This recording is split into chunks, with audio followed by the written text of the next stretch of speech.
Terima kasih Sobat Sketsa, masih terus bersama kami di Sketsa Pemilu. Dan seperti yang tadi sudah kita janjikan, bahwasannya sore hari ini kita kedatangan narasumber spesial kita. Ada siapa, Pri?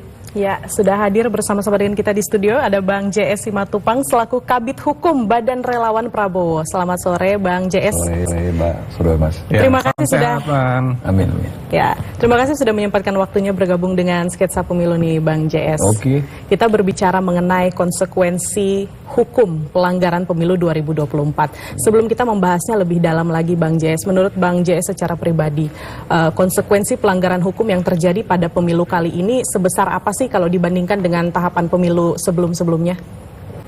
Baik, terima kasih TVRI ya, dan juga kepada pemirsa TVRI ya, yang sekarang sangat bergembira ya menonton reaksi daripada Pesta Demokrasi tanggal 14 Februari 2024. Ya.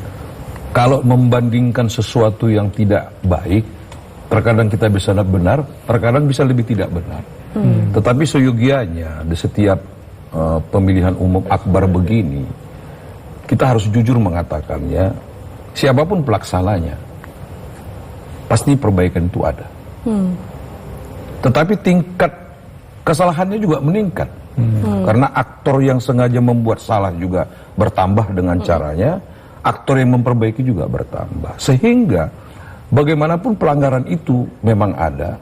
Persoalannya apakah pelaksana pemilu ini itu menjadi bagian pelanggaran yang disebut pelanggaran hukum, pelanggaran demokrasi, atau pelanggaran moral. Ada disebut cacat hukum juga. Iya, ada yang disebut cacat hukum. Sehingga kita pikir pelaksana dan peserta ini yang sudah dibenarkan oleh peraturan dan segala bentuk administrasi yang dibutuhkan, mari kita tonton sebenarnya dengan senyum. Biarkan mereka bertanding. Saya mau katakan begini, bagaimanapun saat ini sudah ada 3 putra terbaik Indonesia dari jumlah penduduk yang ratusan juta. Ini kita harus syukurin. Ya. Gitu loh. Sebenarnya kalau ada 5-10 itu jauh lebih baik. Tapi 3 ini harus kita syukuri. Soal benar dan tidak benarnya, ya mari kita perjuangkan calon masing-masing. Bukan dia mengatakan pelanggaran hukum segala macam. Seorang jaksa, seorang polisi, seorang KPK, bahkan pelaksana pemilu tidak boleh mengatakan si A itu salah. Ada pengadilan yang harus memvonis atau itu benar. Sehingga hemat saya mari kita buat menjadi sejarah yang baik di Pesta Demokrasi kali ini yang cukup hidup-hidupnya luar biasa, indah dan tidak bijaknya juga buat tim-tim pendukung daripada ketiga calon ini. Okay. Jadi kalau Bang JS lihat sampai dengan saat ini sebenarnya pelanggaran hukum ada, tapi kalau yang memang itu melanggar hukum ya lewat konstitusi gitu ya, jangan sampai cuman hanya omong-omongan aja. Gitu. Jadi perlu kebijakan politik, perlu kebijakan moral terutama kepada setiap insan kita. Saya katakan begini, pasti ada pendukung dan pencinta yang begitu militan kepada Pak Anies dan wakilnya. Pak Prabowo juga begitu dengan wakil. Pak Ganjar juga begitu. Masa persaudaraan kita putus hanya mencalonkan si A dan tidak ada upaya paksa toh. Ini yang mau kita didik sebenarnya kepada masyarakat. Terlebih masyarakat di pinggiran, masyarakat di desa yang mereka nonton ini ada 3 calon baik semua. Tetapi khususnya kita di pulau yang maju ini, Pulau Jawa khususnya ya, yang terpapar media sosial nih Bang JS, yang sudah suka-sukanya sampai jam 4 subuh itu saling, kalau hemat saya saling jolimi temannya, jolimi saudaranya. Ini buat apa gitu loh? Padahal nanti pasti ada pemenang toh. Kita buat Pesta Demokrasi untuk memenangkan satu pertandingan, siapa yang menjadi juara. Kita nggak tahu. Manusia bisa berkehendak, kalau yang di atas tidak. Jadi kembali kita orang beriman, kita negara berbudaya. Hemat saya mari kita lemparkan etika moral dalam berpolitik, etika moral dalam berdemokrasi, sehingga hasilnya itu tidak catatan yang kasar sejarah buruk demokrasi. Itu pasti diciptakan oleh tim sukses. Jadi jangan nanti terpilih selalu ada sejarah buruk. Kita katakan begini, kalau sudah menang kita harus walaupun itu lawan. Jadi ada bahasa etika moral berpolitik. Etika moral berpolitik. Baik Bang JS, tentunya kita juga menginginkan penyelenggaraan pemilu 2024 ini ya, mulai dari tahapan kampanye hingga nanti pencoblosan pastinya berjalan dengan damai gitu, tidak ada saling sikut menyikut. Tapi pada kenyataannya nih Bang JS, apalagi pasca debat ketiga kemarin, banyak sekali tendensi panas perdebatan antara tim relawan dan juga di antara masyarakat di media sosial gitu, yang membuat situasi pemilu ini semakin panas nih. Bang JS menilainya seperti apa? Saya mau katakan begini, tim relawan itu bisa lebih hingar-bingar ya, kalau yang dicalonkan itu membuka peluang untuk itu. Tetapi kalau calon itu mengatakan, mari kita penuh senyum kasih, itu akan mereda. Hemat saya ketiga calon ini cukup baik, tetapi ada yang tidak bijak. Tim media juga dengan teman-teman, ya segala praktisi daripada demokrasi, ada di sana ahli hukum, politik, psikologi dan sebagainya, harus melontarkan sikap bahwa pertandingan suatu jabatan adalah strategi. Pertandingan apapun itu. Dan harus menyatakan visi dan misinya. Itu yang dipertontonkan. Bukan mempertontonkan visi orang lain. Itu salah. Tapi kita evaluasi kemampuan teman, lawan, partner kita untuk menyiapkan kita punya visi dipercaya oleh masyarakat. Itu yang benar. Itu yang disebut sekarang, kalau saya bisa lontar, etika moral demokrasi, etika moral politik di saat pemilu ini. Jadi debat ini kita minta juga KPU menyikapi bahwa yang dipertentangkan bukan pendapat si A dengan si B, bukan Pak Ganjar kepada Pak Prabowo ke Anies, bukan. Misinya dipertontonkan, biarkan masyarakat menilai. Saya hanya mempertontonkan misi saya. Jadi mempertanyakan visi dan misi dari A kepada calon yang lain, hemat saya juga kurang bijak. Pasti dia tidak percaya dengan misi itu. Yang dicari celah kekurangannya. Apakah ini demokrasi yang kita inginkan? Tidak loh. Saya kalau bisa menjadi calon sesuatu jabatan, saya akan menyanjung itu lawan saya. Luar biasa, apabila Anda menang, jangan lupa loh, lu punya misi dan misi. Jalankan, kasihan rakyat yang memilih. Jadi walaupun konteksnya debat, ketika kita setuju dengan lawan debat kita, boleh begitu mengutarakan, oh saya setuju, saya sependapat juga nih dengan program yang seperti ini. Gak apa-apa tuh ya, Bang. Apa salahnya? Mengakui kelebihan orang, apa kurangnya? Justru kalau ada kekurangan teman, disikapi dengan enjoy. Disikapi dengan visi dan misi kepada tim kampanye dia. Sehingga melek mata para demokrasi yang akan memberikan hak pilihnya. Ya, jangan ngasih poin salah. Apalagi, maaf, Pak Anies itu juga mungkin guru saya secara pendidikan. Ya, Bung Ganjar juga sahabat Pak Prabowo. Jadi semua keluarga, buat apa saya hujan? Dan mereka bertiga juga sejatinya adalah bersahabat ya sebenarnya ya Bang JS ya. Oh iya, sahabat, dan sampai pertandingan mendaftarkan diri masih sahabat besar. Kok setelah bertanding jadi sahabat kecil? Jadi jangan ada dendam dalam hal arti kata menjatuhkan misi orang untuk memenangkan pertandingan. Tidak. Ya, bila perlu membuat misi tetangga itu menjadi sebuah renungan. Andaikan saya yang menang, visi lawan itu akan saya ambil yang baiknya. Itu demokrasi ini indah, dan generasi muda akan melihat ini sebuah sejarah yang baik, bukan sejarah demokrasi yang buruk kalau si A atau si B yang menang nantinya. Baik, Bang JS, kalau kita lihat kan generasi milenial maupun Z sampai dengan saat ini kan memegang peranan besar di pemilu 2024 ya. Nah, kalau Bang JS melihat ini, mereka ini sampai dengan saat ini dengan politik yang ada ini ya, etika politik yang tadi Bang JS sebutkan gitu ya, mereka sudah mulai belajar belum sih tentang politik yang baik-baik yang Bang JS katakan pada mereka sudah terserap belum sih? Saya kira generasi muda sekarang udah lebih dari 65% terserah. Oke. Ya, ketika diumumkan itu caleg dari presiden dan wakil, seminggu kemudian mereka sudah jatuhkan. Kalaupun ada kampanye, ada deklarasi pertemuan, ini bagian daripada hiruk pikuk demokrasi. Kalau hak milik mereka sudah tentukan. Itu kelebihan daripada generasi muda sekarang. Kalau Anda melihat sampai dengan saat ini, oposisi ada nggak sih, Bang Jek? Sudah pasti dari ketiga calon ini, hemat saya ada oposisi. Ya, saya nggak tahu kalau sosok Prabowo, saya bukan karena timnya ya.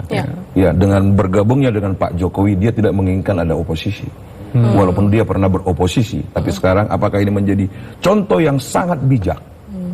Mari kita nilai bersama. Saya tidak katakan baik dan tidak, bijak. Kebijakan perlu dalam pertandingan ini. Sehingga hasilnya, ketika lawan yang menang, itu menjadi sebuah pelajaran untuk memperbaiki diri. Saya mau katakan sekarang dari 3 calon presiden, Pak Ganjar dengan Pak Anies itu masih umur yang bisa 2-3 kali pertandingan lagi. Jadi masyarakat ini memilih bukan hanya sektoral lagi yang dikatakan emosional, tidak. Ya, boleh media melihat daripada kunjungan ketiga calon ini. Ya, sampai detik ini tinggal 32 hari lagi, belum ada loh bentrok yang signifikan. Saya sering turun ke daerah, saya temukan itu. Saya berkunjung, tidak membedakan ketiga calon. Jadi bisa dibilang lebih damai nih penyelenggaraan pemilu kali ini ya, Bang JS ya? Kalau hemat saya di kalangan masyarakat damai. Di kalangan grassroots ke atasnya, ya tim-tim pendukung ring 1, ring 2-nya yang menjadi, kadang-kadang kita lewat jadi tidak bersalaman. Jadi ada drama sedikit, Bang JS ya. Apakah itu aktor politik?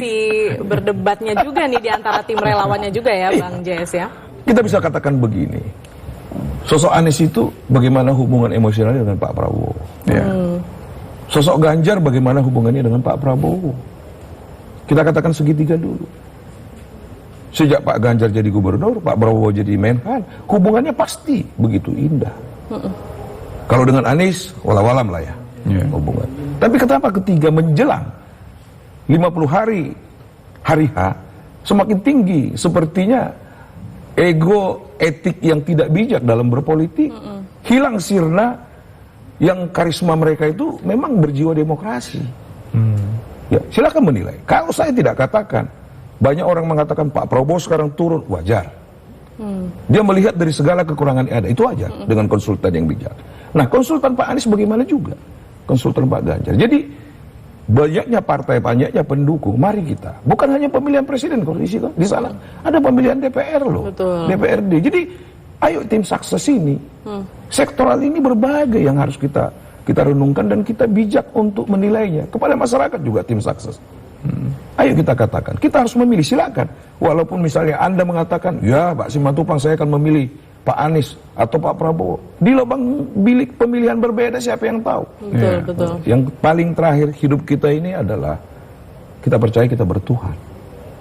Jangan kita sholat ke gereja setiap waktu yang ditentukan, tapi tidak percaya bahwa ada keputusan Tuhan yang di atas. Amin. Ya, sehingga demokrasi itu adalah syarat untuk bertanding. Kalau dia calon tunggal nggak perlu demokrasi ada. Betul. Diciptakan undang-undang untuk demokrasi, untuk bertanding, sehingga ya legowo kepada partner, bukan legowo kalah. Siapapun calon yang 3 ini kan tidak bodoh KPU meloloskan yang 3 ini menjadi calon dari 300 juta penduduk Indonesia. Baik, tapi dengan adanya sejumlah dalam tanda kutip pelanggaran ya yang sudah dilaporkan terkait dengan tahapan kampanye dalam pemilu 2024, kita tahu pasca debat kemarin juga ada sejumlah lembaga yang melaporkan Pak Anies dan Pak Ganjar dalam tanda kutip tendensius nih, emosi menyerang Pak Prabowo dalam debat ketiga kemarin. Dan kita tahu juga pada awal-awal kampanye ya, Mas Gibran sendiri juga sempat dilaporkan terkait dengan bagi-bagi susu di CFD Jakarta. Nah ini Bang J sendiri melihat ini seperti apa? Ini harus diakui sebuah pertandingan demokrasi yang terbungkus dengan kemampuan subjektu pribadi. Bukan hanya pemilihan presiden. Siapa calon DPRD yang bertanding tidak memberikan sesuatu kepada calon pemilihnya? Itu terjadi. Nah, soal ketiga calon ini, apakah timnya melaksanakan? Saya garanti melaksanakan. Soal pelanggaran yang terjadi, saya garanti ada. Tinggal nanti para penyelenggara negara ini akan menelaah. Soal laporan itu biasa itu, ya ada acting pribadi. Kita tahulah kelakuan tim sukses sekarang. Jadi itu dinamika politik saja ya, Bang Jess ya. Kalau tidak pernah melakukan juga kurang juga hukumnya. Yang artinya jangan hujat lah, jangan jolim, itu nggak boleh. Itu yang kita minta kepada teman-teman sekarang ini. Black campaign. Kalau kita bicara di masyarakat itu sudah menentukan hak pilih. Ya, di luar Pulau Jawa khususnya. Ini hiruk pikuk hanya di Pulau Jawa. Pulau Sumatera, Kalimantan, saya turun ke Indonesia Timur, mereka sudah menentukan hak pilihnya. Begitu di deklarasi yang 3 mereka sudah menentukan, paling tidak 60% di daerah itu. Jadi kalau di Pulau Jawa, masih pertandingan ini memang seperti main catur. Dinamikanya masih terasa panas gitu ya, Bang JS ya. Mudah-mudahan nanti selesai untuk kampanye ini waktu 20 hari atau 15 hari, udahlah kita bersatu kembali. Ya. Ya. Damailah Indonesia ini. Oke, Bang Jayes, kalau kita melihat pelanggaran-pelanggaran pemilu yang terjadi di 2024 sampai dengan saat ini, kalau dari tim Prabowo sendiri ini, khususnya relawannya, nanti ini akan mengungkitnya enggak? Nah, kami kira begini, kembali kepada, andaikan Tuhan memberi kesempatan kepada Pak Prabowo jadi presiden, soal laporan itu kita akan evaluasi baik. Ya, ada begini, laporan ini membuat hukum berjalan, tetapi tidak menjadi bagian meminimalis persoalan atau karena dendam, bisa terjadi. Tapi kalau laporan ini memperbaiki demokrasi, bisa baik juga. Tetapi kalau tidak juga melakukan menjadi sebuah kenangan yang baik, dimaafkan yang bersalah, misalnya, ini sejarah yang paling bijak juga. Jadi saya kira tim-tim hukum daripada Pak Prabowo, sampai saat ini kita selalu bersilaturahmi, mana yang layak, mana yang tidak. Walaupun terkadang ada tim relawan yang melakukan itu. Itu soal kecintaannya ya, welcome. Itu hak pribadi juga. Ya, bisa kita lihat dulu-dulu siapa yang senang dengan Pak Jokowi membela mati-matian. Siapa yang nggak senang, dia dilaporkan. Ya, saya kasih contoh itu Rocky Gerung dilaporkan karena ABCD. Sekarang dicabut juga laporannya. Ini bagian-bagian demokrasi lah. Ya, mudah-mudahan penegak hukum juga jeli. Jangan asal menerima laporan, juga memutuskannya. Dan jangan juga menolak kalau memang laporan itu memberikan pelajaran, tidak menjadi sebuah sejarah yang buruk. Berarti kalau ada laporan misalnya yang melibatkan anggota dari Badan Relawan sendiri juga akan ditindak tegas nih ya dari badan lembaga hukum yang ada? Oh iya, kita selalu penuh dengan santun, senyum sekarang, sesuai. Kita bisa lihat Pak Prabowo ya, bukan semua udah tahu dengan umur yang sudah cukup, masih bisa berjoget dengan senyum. Baik. Semangat masih semangat gitu ya. Apalagi celotehan gemoynya itu trending sekali di media sosial. Ya. Bang JS, tapi kalau misalnya kita melihat dengan adanya sejumlah pelanggaran hukum yang ada nggak sih langkah-langkah khusus dari Badan Relawan Prabowo sendiri yang juga mungkin berkolaborasi dengan instansi yang ada supaya memastikan pematuhan terhadap hukum pemilu 2024? Niat itu pasti ada. Dan selalu dimonitoring oleh Ketua Badan Relawan ya, Pak Eko Jalmo. Tetapi selalu dia dengan sikap yang memang kejawaan, bertanya kepada yang mengerti hukum.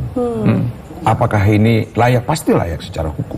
Tetapi apakah ini pantas untuk kita laksanakan? Karena dia juga saudara kita. Nah, ini yang perlu kita telah. Sampai sekarang kita masih melihat sepertinya masih bisa dimaafkan. Dia sepertinya ya, soal nanti keputusan resmi, karena ini masih masa kampanye, kita akan pertaruhkan itu dengan suatu pendapat dari berbagai tim relawan, juga pendapat para orang tua.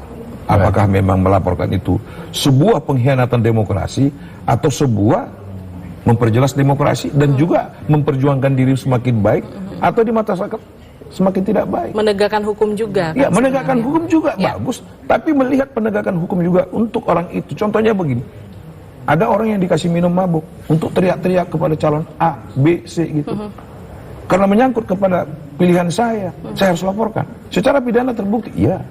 Tapi kalau dia tidak sadar melakukan itu, atau disuruh orang, ini kan lebih banyak di negara kita ini.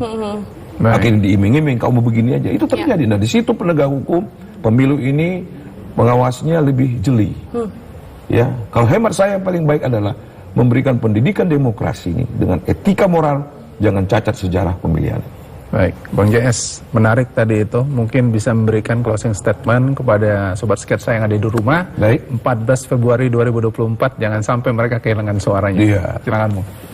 Teman-teman, sahabat saya generasi muda mungkin secara khusus. Semua sekarang zaman sudah berubah. Dan kepercayaan itu tidak ada yang bisa memaksa siapapun. Harapan kita, generasi muda ini menetapkan pilihan, jangan lupa tanggal 14.